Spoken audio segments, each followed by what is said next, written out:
karena tidak ada kata untuk berhenti, selesai sebelum kita mencapai kesucian.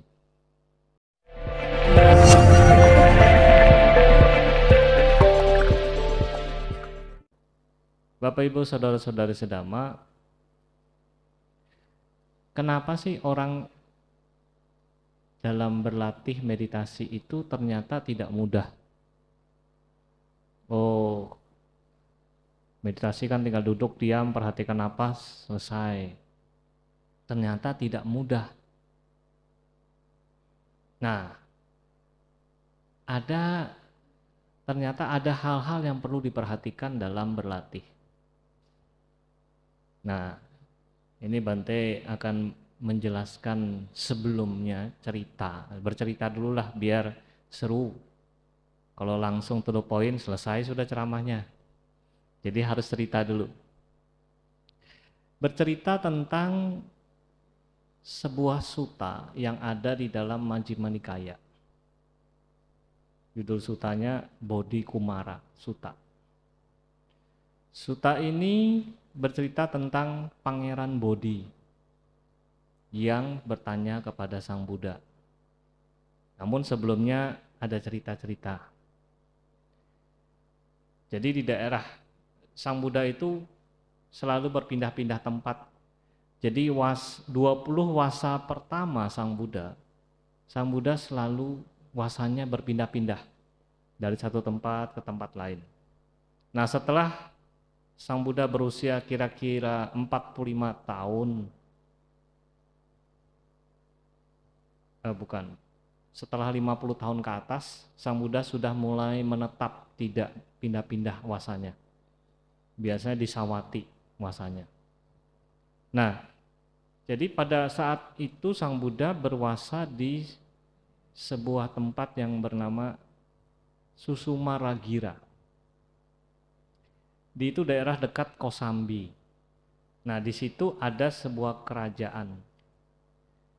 Kerajaan yang dipimpin oleh seorang raja yang bernama Udena. Nah, kerajaan ini dulunya sebelum Raja Udena ada seorang raja yang bernama Parantapa. Nah, raja ini pada saat itu sedang menemani istrinya yang sedang hamil tua, sedang santai-santai berjemur matahari. Istrinya ini menggunakan selimut merah waktu itu. Pada saat itu tiba-tiba ada seekor burung yang sangat besar sekali, itu menyambar sang ratu, dibawa pergi. Sang ratu tidak berani bergerak, tidak berani berteriak, karena kalau berteriak takutnya dilepas jatuh nanti. Jadi ratu ini diam saja sampai dibawa ke sarangnya burung. Pada saat sampai di sarangnya burung, barulah ratu ini berteriak, mengusir burung itu. Akhirnya burungnya takut lari. Nah, pada saat lari itu si ratu diam bermalam di situ. Akhirnya hujan lebat sekali. Pada saat hujan lebat itulah bayinya lahir. Dan bayi ini diberi nama Udena.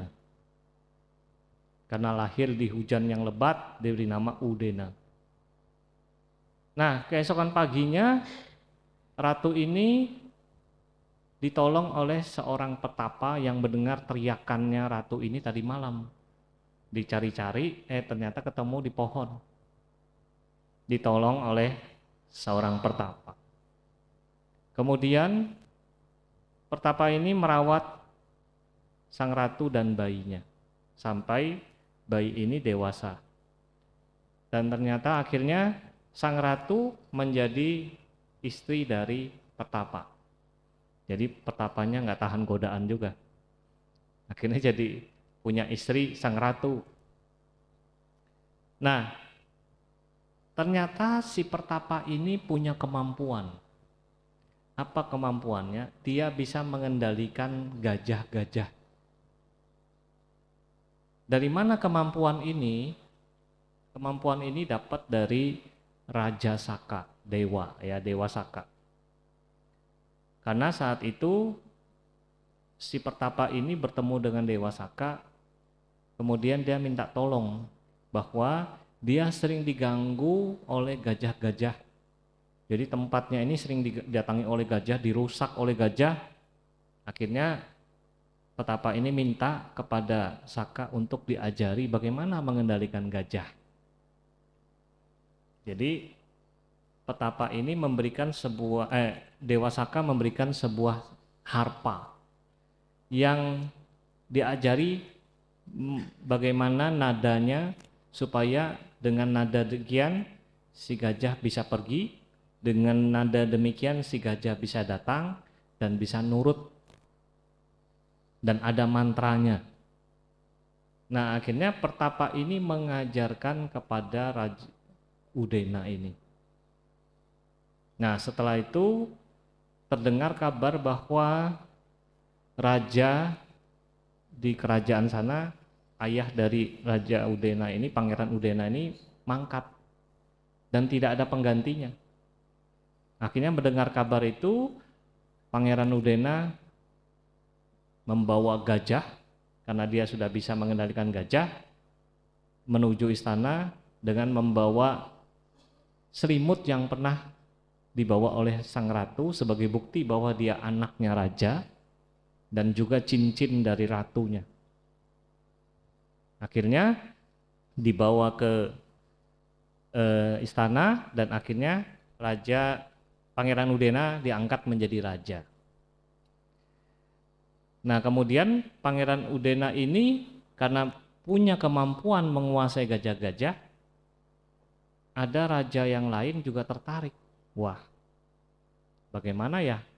Saya juga mau belajar. Ada seorang raja yang bernama Canda Pajota. Dia membuat sebuah gajah kayu, di mana di situ bisa dimasukin oleh orang untuk memancing Raja Udena. Nah, ini kayak cerita kuda Troya itu ya. Tahu ya kuda Troya ya? Nah, itu. Jadi ini juga begitu, dipancing sehingga Raja Udena akhirnya ketangkap oleh Raja Canda Pajota. Nah, kemudian setelah ditangkap diminta diajarin mantranya. Tapi yang minta ini si raja mengutus putrinya untuk belajar mantra itu. Nah, putrinya itu bernama Wasuladatta. Nah, Bante tidak hafal nama Pali ya, Wasuladatta. Nah, putri ini akhirnya jatuh cinta sama Raja Udena. Dan akhirnya mereka menikah dan punya seorang putra yang bernama Pangeran Bodhi. Nah, jadi Pangeran Bodhi ini adalah seorang pangeran dari Raja Udena dan putri Wasuladatta. Nah, Pangeran Bodhi ini kemudian tinggal di sebuah istana yang dia bangun sendiri. Nama istananya bernama Kokanada. Jadi pada saat itu istana ini dibangun sangat indah sekali oleh oleh Pangeran Bodhi. Kalau Anda pernah ke Thailand, ada daerah yang disebut Pattaya. Di situ ada sebuah wihara yang bukan wihara ya, sebuah bangunan yang indah sekali yang bernama Sanctuary Truth. Kemarin saya pergi itu sama Mary sama Anton. Dalamnya indah sekali semuanya, ukiran-ukiran. Lalu saya berpikir, mungkin inilah istana yang dipesan oleh Raja Bodhi itu, Pangeran Bodhi. Nah, Pangeran Bodhi memesan istana itu sangat indah, kemudian dia punya seorang tukang kayu yang sangat ahli. Nah, tukang kayunya ini dia tanya, kamu sebelumnya pernah nggak bikin istana seperti ini? Oh, enggak pernah, ini yang pertama saya bikin, yang paling indah. Sebelumnya belum pernah? Belum. Kemudian Raja Bodhi ini punya pikiran yang jelek. Dia sampaikan kepada temannya yang bernama Sanjika Puta. Wah, saya khawatir kalau nanti tukang kayu ini bikin lagi istana yang mirip dengan ini atau lebih baik daripada ini. Wah, nanti bahaya. Kalau gitu nanti saya akan, setelah selesai ini, tukang kayu ini akan saya bunuh saja, biar tidak bikin lagi istana. Wah, ini niat yang jahat. Nah, sahabatnya Sanjika Puta ini berpikir, waduh ini bahaya nih tukang kayu nih. Karena temannya Sanjika Puta ini orang yang baik, dia berpikir yang baik, dia tolong. Kemudian dia sampaikan niat dari Pangeran Bodhi ini. Hati-hati kamu ya, kalau kamu selesai pekerjaan ini, kamu bisa habis hidup kamu. Jadi kamu harus cari akal loh, bagaimana supaya kamu bisa lolos. Akhirnya ketika Pangeran Bodhi menemui sang tukang kayu, ditanya, bagaimana pekerjaannya sudah selesai belum nih? Oh, masih belum. Nah, kalau selesai matilah saya. Masih belum. Saya masih perlu kayu-kayu ringan buat ini, menghias yang lebih baik lagi. Oh ya sudah kalau gitu saya kasih kamu kayu-kayu ringan. Ternyata kayu-kayu ringan ini dibuat oleh si tukang kayu untuk melarikan diri. Ternyata zaman dulu sudah bisa bikin pesawat loh. Jadi kayu-kayu ringan ini dibuat oleh si tukang kayu menjadi pesawat terbang yang dia gunakan untuk membawa anggota keluarganya lari dari tempat itu, karena tempat itu dijaga oleh pengawalnya Pangeran Bodhi. Dia nggak bisa lewat darat lari, jadi harus lewat udara. Wah, ini berarti kan di zaman dulu sudah ada yang bisa bikin pesawat loh ya. Wah, hebat nih saya bikin. Akhirnya tukang kayu ini melarikan diri sampai ke Himalaya, dan akhirnya di Himalaya dia menjadi raja di sana.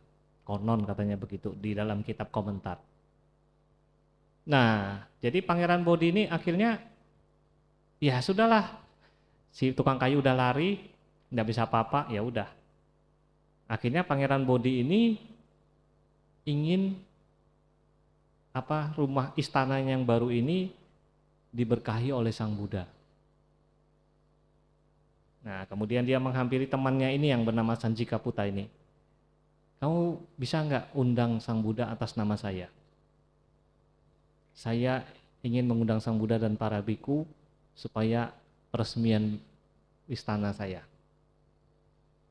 Oh ya, baik, saya sampaikan kepada Sang Buddha. Nah, ketika itu Sang Buddha menyetujui akan hadir. Nah, mendengar Sang Buddha menerima undangannya, Pangeran Bodhi mempersiapkan segala sesuatunya, termasuk mempersiapkan karpet putih. Ya, karpet putih di depan. Jadi kalau misalnya ini ada anak tangga di depan, jadi kain putihnya itu dari depan sini sampai anak tangga sana. Nah, tiba harinya Sang Buddha datang. Begitu Sang Buddha datang, Pangeran Bodhi menyambut. Kemudian Pangeran Bodhi mempersilahkan, silakan Bante masuk. Sang Buddha diam. Persilakan lagi, Sang Buddha tetap diam. Sampai 3 kali, Sang Buddha tetap diam. Bingung Pangeran Bodhinya, ini kenapa Sang Buddha tidak mau masuk? Akhirnya Sang Buddha menoleh kepada Ananda. Kemudian Ananda tahu apa maksudnya. Kemudian Ananda menjelaskan kepada Pangeran Bodhi, tolong karpetnya yang putih disingkirkan.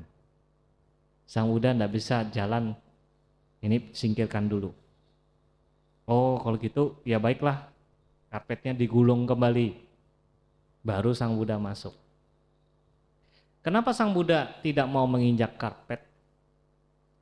Yang pertama, alasannya di dalam kitab komentar, Sang Buddha berpikir Pangeran Bodhi ini belum punya keyakinan kepada Sang Buddha.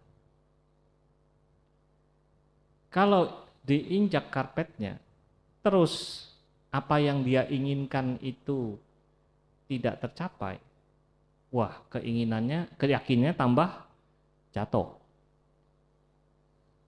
Ya, bahaya. Jadi Sang Buddha tidak mau injak supaya menghindari keyakinannya Pangeran Bodhi ini bisa berubah nanti. Jangan dulu, jangan diinjak. Karena dia punya niat-niat khusus. Yang kedua, alasannya Sang Buddha tidak mau menginjak, karena nanti ada pendapat atau pandangan dari penganut ajaran yang lain bahwa oh ini grupnya Sang Buddha ini kalau diundang tuh harus digelar karpet putih. Nah, jadi pandangannya nanti seperti itu. Nanti kemanapun muridnya Sang Buddha pergi, kalau diundang harus dikasih karpet putih. Wah ini bahasa ya, pandangan seperti ini. Jadi Sang Buddha tidak mau. Itu alasan kedua. Alasan ketiga, Sang Buddha bisa membaca pikiran Pangeran Bodhi karena dia punya niat yang lain. Nah, ada beberapa biku murid Sang Buddha juga bisa membaca pikirannya orang. Jadi pada saat digelar, ini diinjak kapan tidak diinjak, wah ini ada niat seperti ini, kira-kira bisa terpenuhi enggak? Oh bisa, diinjak. Kalau enggak, jangan. Tapi Sang Buddha berpikir tidak semua biku bisa begitu.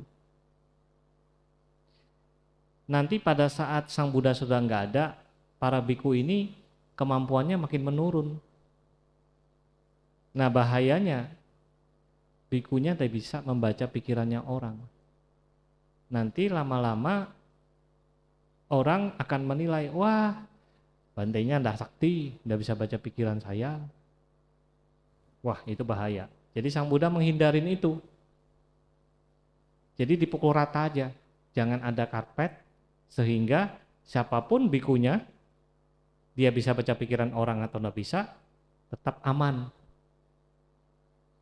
Ya, jadi Sang Buddha sudah bisa baca pikiran orang, tapi Sang Buddha menghindari kalau misalnya ada biku yang tidak bisa baca pikirannya orang, bagaimana? Nanti karpetnya dipasang apa nggak dipasang? Wah ini bahaya, lebih baik nggak usah. Jadi itu 3 alasan Sang Buddha tidak mau menginjak karpet. Dan Sang Buddha tahu bahwa niat dari Pangeran Bodhi, kalau Sang Buddha menginjak karpetnya, berarti dia dapat anak.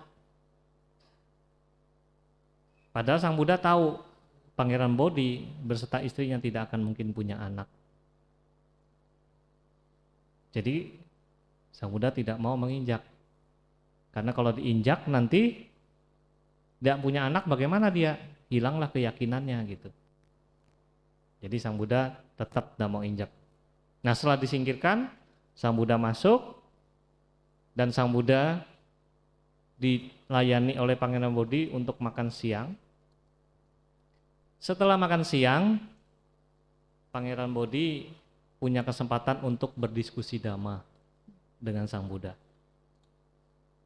Nah Pangeran Bodhi itu bertanya, sebenarnya ada beberapa pertanyaan.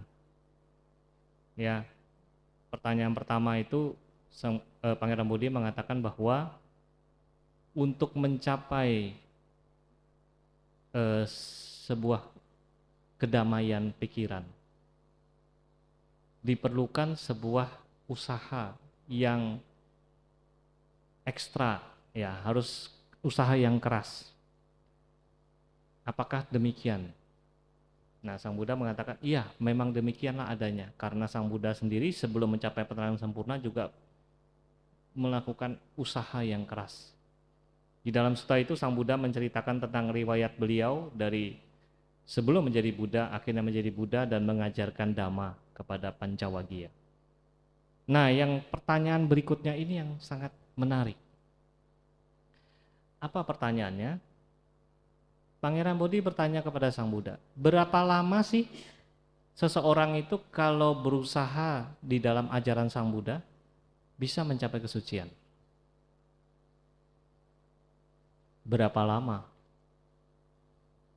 Sang Buddha tidak langsung menjawab, oh sekian tahun, oh sekian hari, oh sekian bulan, enggak.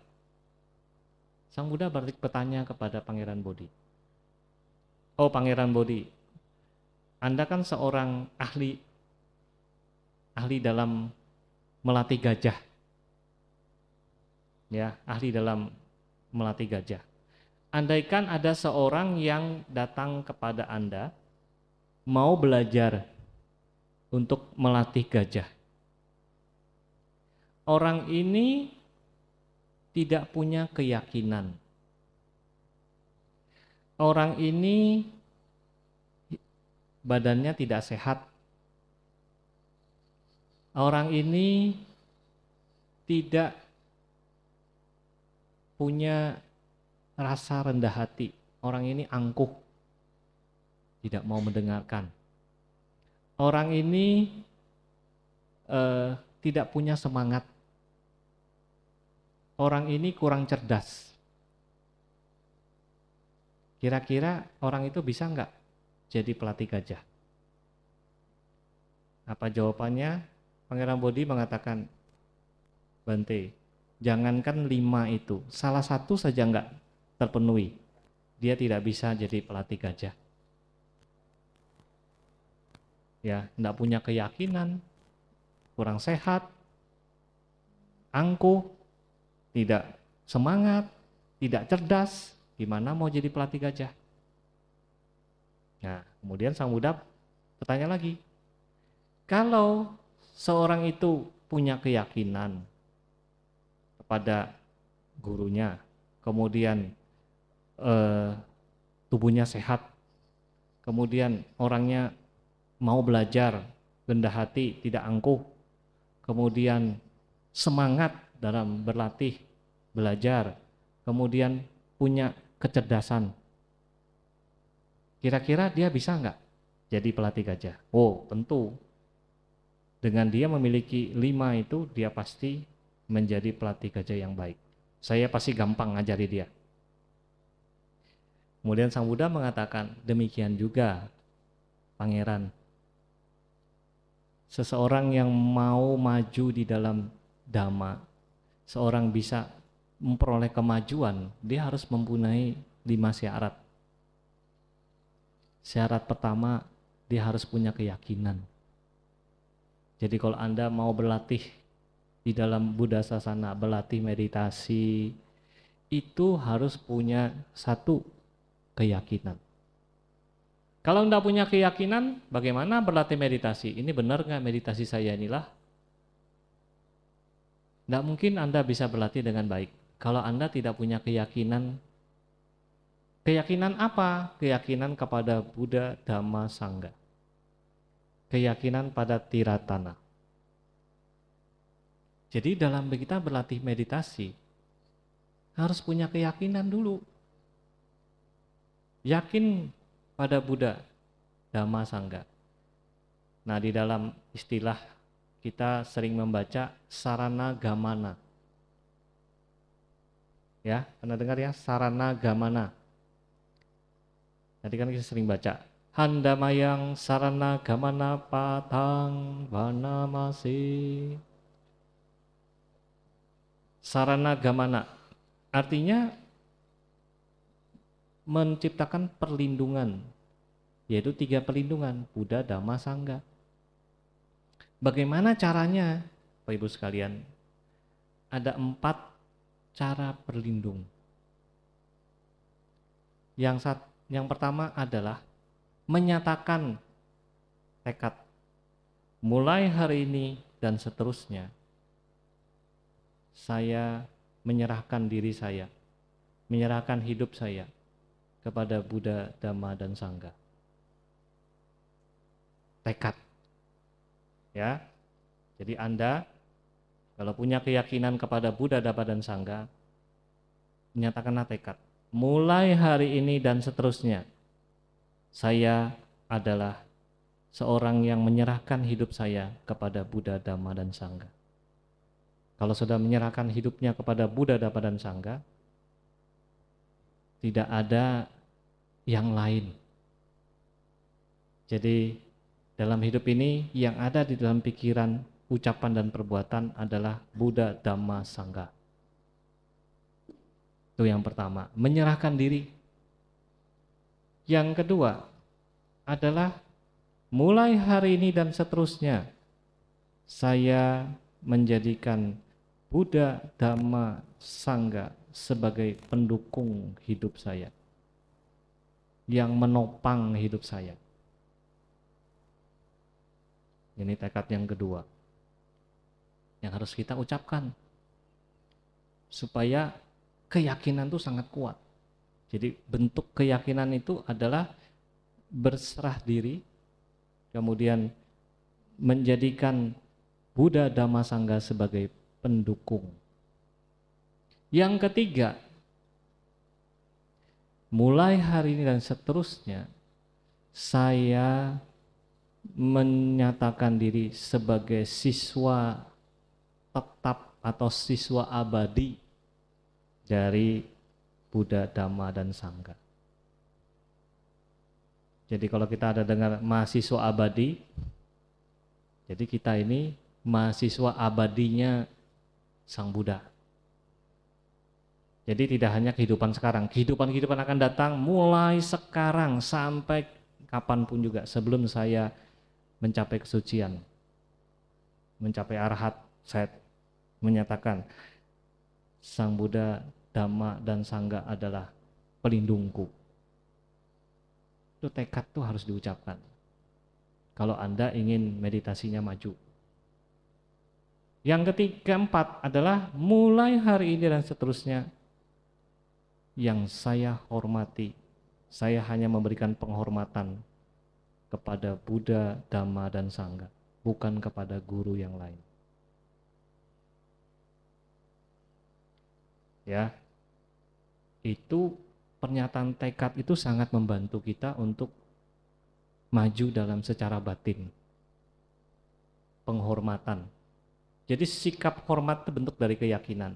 Sikap hormat kepada guru, hormat kepada latihan, ya, hormat kepada ajarannya.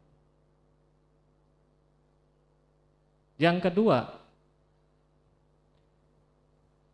ternyata kalau Anda mau latihan meditasi perlu badan yang sehat. Di sini Sang Buddha lebih utamakan kepada pencernaan. Ternyata pencernaan ini penting. Kalau pencernaannya kurang baik, wah, meditasinya juga kurang maju. Jadi Anda juga perlu sehat. Jangan tunggu sakit baru meditasi. Aduh, sehat aja meditasi susah. Kenapa sehat? Bayangkan, Anda disuruh duduk meditasi. Kalau tidak sehat, tak nyaman duduknya, sakit pinggang, nggak bisa, kaki sakit. Nah, gimana mau berlatih? Meditasi jalan, itu juga perlu bisa jalan. Kalau nggak bisa jalan gimana? Nggak sehat. Jadi kita perlu badan yang sehat dalam meditasi. Ya, nah makanya ada juga latihan yoga. Supaya apa? Supaya badannya sehat. Karena badan sehat itu juga mendukung untuk Anda bisa maju latihannya. Yang ketiga, mau belajar, mau mendengarkan, tidak angkuh. Ya, orang angkuh tuh begini.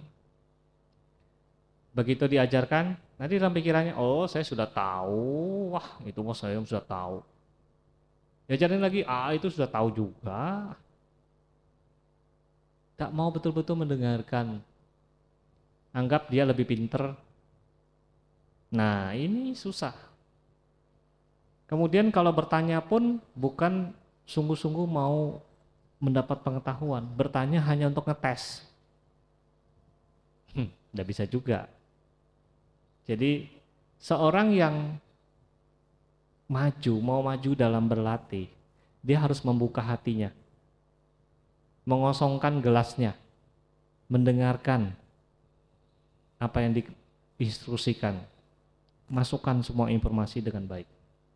Tidak angkuh. Angkuh itu menutup gelas kita.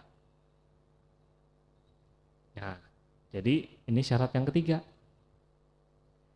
Syarat yang keempat, yang tidak kalah penting adalah semangat usaha yang tanpa henti. Kadang kita meditasi, aduh kok nggak ada hasil ya, sudahlah ampihan. Ya berarti Anda kurang semangatnya. Sang Buddha sendiri punya semangat yang luar biasa. Bahkan mengajarkan kepada Moggallana, ketika Moggallana itu berlatih ngantukan terus, Bante gimana saya ngantuk terus. Sang Buddha mengajarkan banyak cara, ada 11 cara.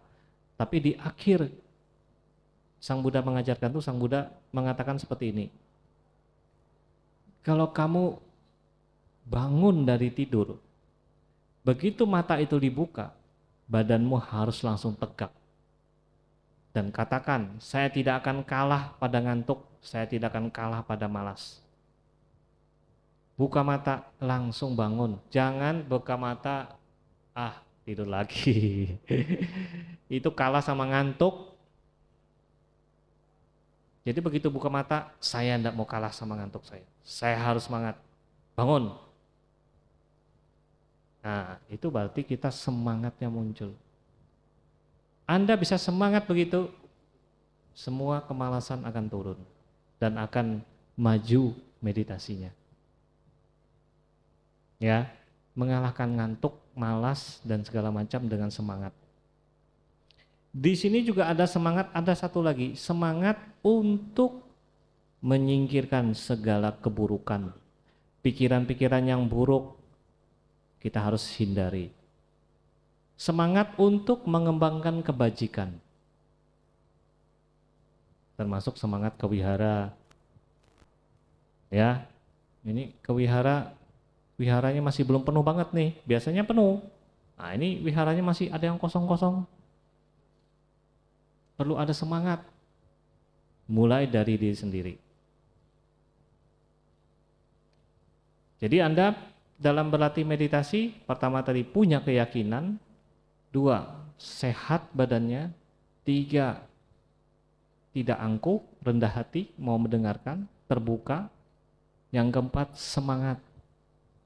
Dan yang kelima, tidak kalah penting, punya kecerdasan, punya panya. Kalau nggak punya kecerdasan, Anda susah diajarkan itu, nggak nggak nyambung. Jaka Sembung naik Yamaha, nggak nyambung, hahaha. Ya, jadi ada orang begitu, bingung mendengarkan dhamma, nggak ngerti, kurang kecerdasan. Jadi belajar dhamma itu harus punya kecerdasan juga. Kalau Anda tidak punya kecerdasan, Anda sulit belajar dhamma. Ya. Nah, jadi Sang Buddha memberikan 5 syarat ini. Ingat, dalam berlatih meditasi perlu ada keyakinan, perlu ada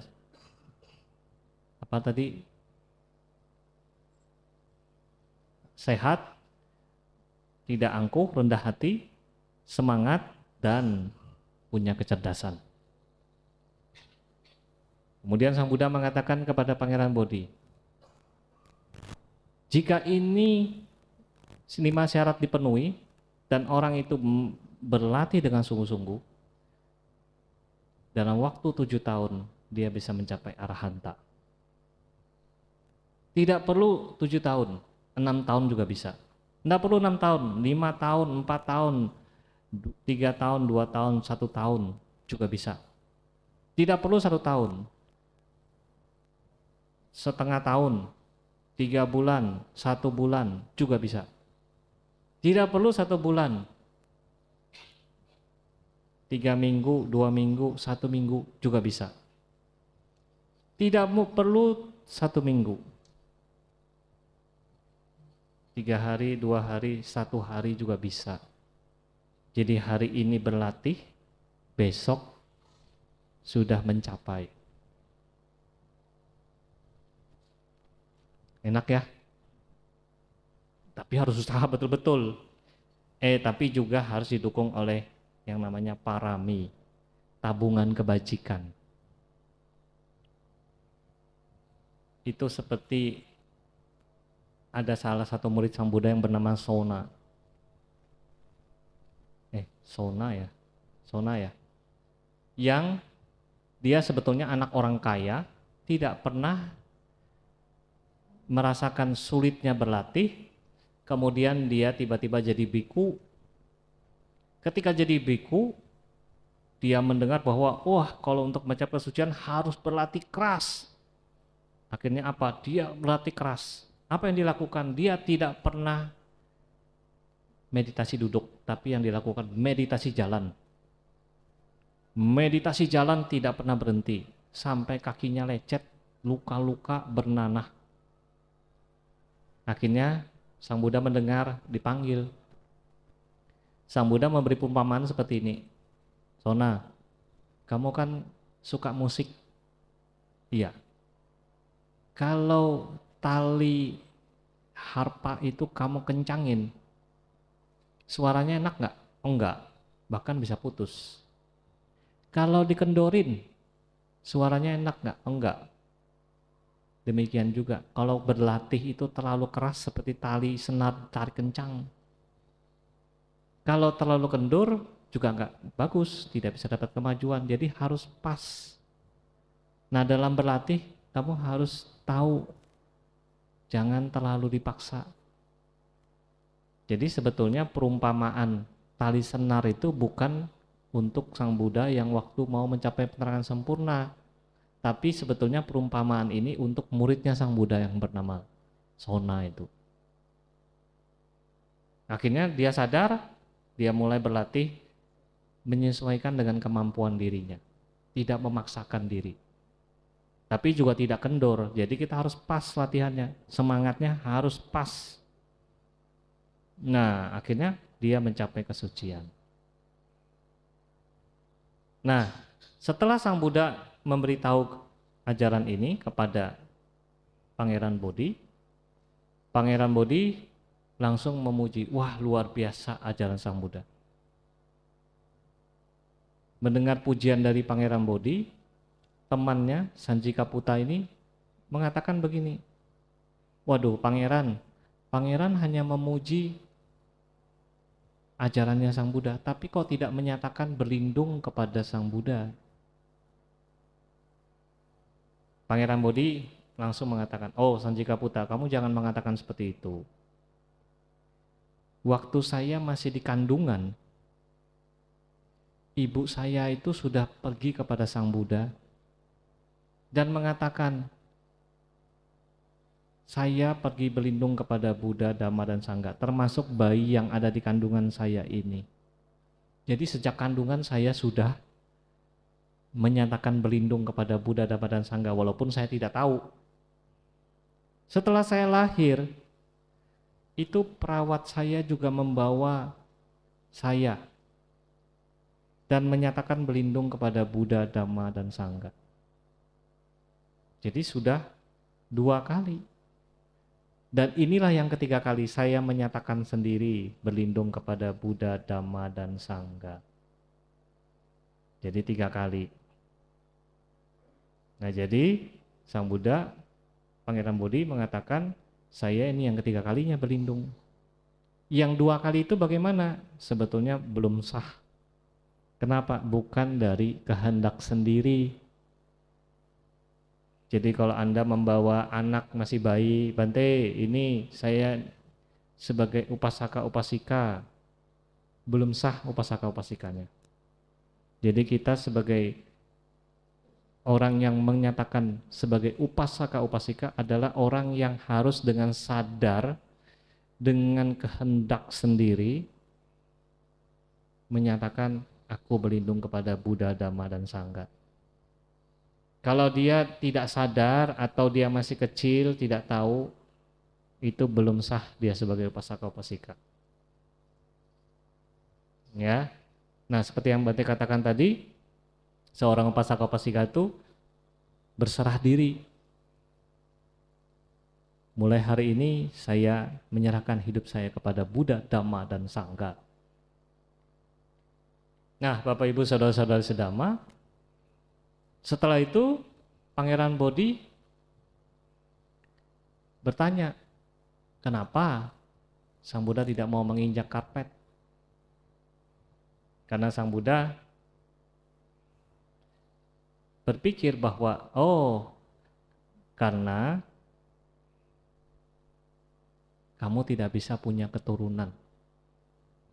Karena kamu kan mau pasang karpet itu supaya kamu bisa punya keturunan.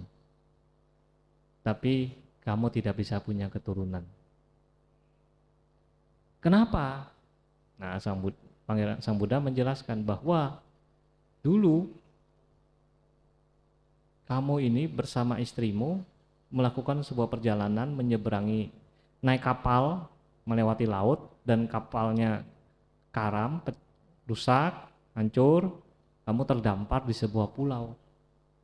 Dan di pulau itu kamu kelaparan, gak punya makanan. Akhirnya kamu makan burung, telur burung dan anak-anak burung.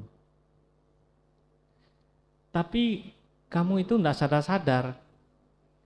Sudah kamu bisa cari makan lagi, kamu masih ketagihan mau makan anak burung dan telur burung itu. Andaikan kamu sadar di awal-awal, kamu masih bisa punya anak. Tapi karena kamu nggak sadar, sampai kamu seterusnya makan itu, maka kamu tidak bisa punya anak. Jadi Sang Buddha memberikan sebuah syair, jika seseorang mencintai dirinya sendiri, dia harus menjaga dirinya dengan baik. Seorang bijaksana selalu waspada di 3 masa kehidupan, masa muda, masa tua, masa muda, masa dewasa, dan masa tua. Di sini pesannya Bapak Ibu sekalian, mungkin Anda di masa muda tidak sempat belajar Dhamma, mungkin masih tidak mengerti apa-apa, kewihara tidak pernah. Tapi di masa dewasa Anda mulai sadar, Anda kewihara, mau belajar Dhamma, dan jangan ditinggalkan sampai masa tua pun tetap berlatih sungguh-sungguh. Maka Anda masih menjaga diri Anda di 2 masa, yaitu masa dewasa, masa tua. Mungkin Anda sekarang sudah tua, waktu muda tidak mengerti Dhamma, tidak ketemu Dhamma. Waktu dewasa sibuk dengan pekerjaan, mencari nafkah, tidak sempat ngurusin, tidak sempat kewihara mungkin. Tapi setelah Anda di usia yang tua, wah saya sadar, saya harus kewihara nih, harus belajar Dhamma, harus berlatih Dhamma. Maka Anda menggunakan kesempatan yang terakhir di usia tua untuk berlatih. Jadi Anda sekarang ada di posisi mana? Di posisi muda, dewasa, atau tua? Yang pasti gunakan kesempatan yang baik ini untuk berlatih. Demikian juga para biku. Jadi biku itu tidak langsung, jadi biku langsung bisa berlatih. Perlu masa juga. Mungkin dia jadi biku setelah umur 30, berarti sudah masuk masa dewasa. Mungkin pada saat itu dia masih banyak kesibukan yang lain, mengurusin apa, mengurusin ini organisasi dan macam-macam. Nggak sempat berlatih untuk dirinya sendiri. Tapi dia harus gunakan waktu, sisa waktunya mungkin di usia tua. Sudah tugas sudah selesai semua, saya harus berlatih dengan sungguh-sungguh. Jadi Bapak Ibu sekalian, Anda harus gunakan waktu Anda. Kapan? Anda sendiri yang tentukan. Di masa mudakah? Atau di masa tuakah? Atau sekarang ini? Takutnya kalau sudah tua, enggak kuat, sakit, duduk enggak kuat, mau berlatih enggak bisa. Tapi sekarang Anda masih sehat, masih kuat, berlatihlah sekarang. Karena kita tidak tahu besok-besok itu apa yang terjadi. Ya, berlatihlah sekarang. Jadi gunakan kesempatan sekarang kalau Anda mencintai diri Anda sendiri. Nah, jadi pesannya kepada Pangeran Bodhi ini bisa kita gunakan untuk kita semua. Dari uraian Dhamma ini saya bisa simpulkan bahwa yang pertama, untuk berlatih Anda perlu yang namanya keyakinan, badan yang sehat, hati yang terbuka, kemudian punya semangat yang kuat dan punya kecerdasan.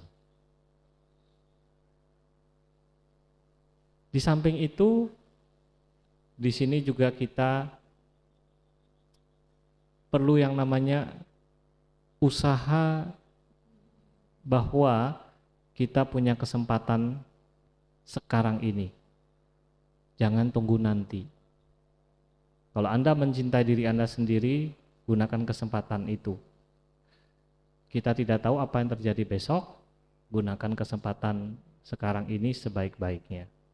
Jangan tunggu nanti tua-tua aja lah. Justru Anda gunakan sekarang, nanti sudah tua Anda lebih enak. Tapi kalau Anda sudah tua mau belajar nyesel, aduh saya sudah nggak kuat. Ya, gunakan kesempatan inilah sebaik-baiknya. Ya, ini yang Bante sampaikan pada sore hari ini sebagai renungan kita. Tetap semangat dalam berlatih, tetap semangat dalam berbuat baik, tetap semangat dalam belajar, karena tidak ada kata untuk berhenti, selesai sebelum kita mencapai kesucian. Ya, mari kita renungkan ini, semoga kita semua maju dalam Dhamma, semoga kita semua berbahagia, semoga semua makhluk hidup berbahagia. Sabbe satta bhavantu sukhi tata.